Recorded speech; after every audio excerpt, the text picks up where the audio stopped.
due nostri studenti sono arrivati non solo a mettersi le mani addosso, ma anche a minacciarsi con un'arma, con un coltello. È un fatto che è successo fuori dalla scuola, però ecco, noi siamo docenti, educatori che non sono pagati solo con le 18 ore contrattuali, ma lo siamo 360 gradi e 24 ore al giorno. Non ci ha pensato un attimo il docente presente Vincenzo Ficco, vicepreside dell'Istituto Kennedy, che dopo aver calmato la lite tra due quattordicenni compagni di classe che stavano per entrare a scuola, si è confrontato con i colleghi e la dirigente scolastica che ha fatto intervenire i carabinieri.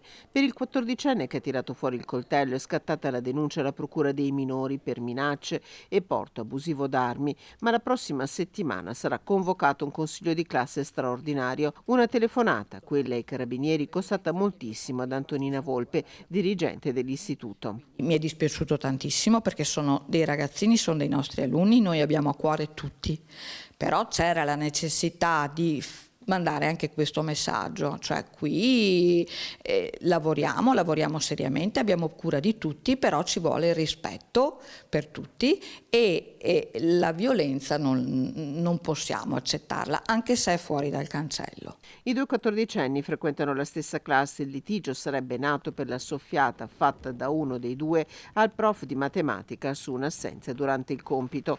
La scuola ha coinvolto nel percorso avviato anche le famiglie. Gli organi competenti della scuola, che sono il consiglio di classe, dovrà affrontare insieme alle famiglie un percorso per capire il senso di quello che è successo e anche per capire che ci sono delle responsabilità da affrontare. 1000 studenti, 9 indirizzi di studio all'Istituto Kennedy di Monselice, dove sono stati avviati vari percorsi di cittadinanza anche in collaborazione con le forze dell'ordine. Noi abbiamo messo in atto con le forze dell'ordine, carabinieri e polizia locale un tavolo di progettazione, proprio di educazione alla legalità, di educazione al rispetto reciproco ed anche delle strutture.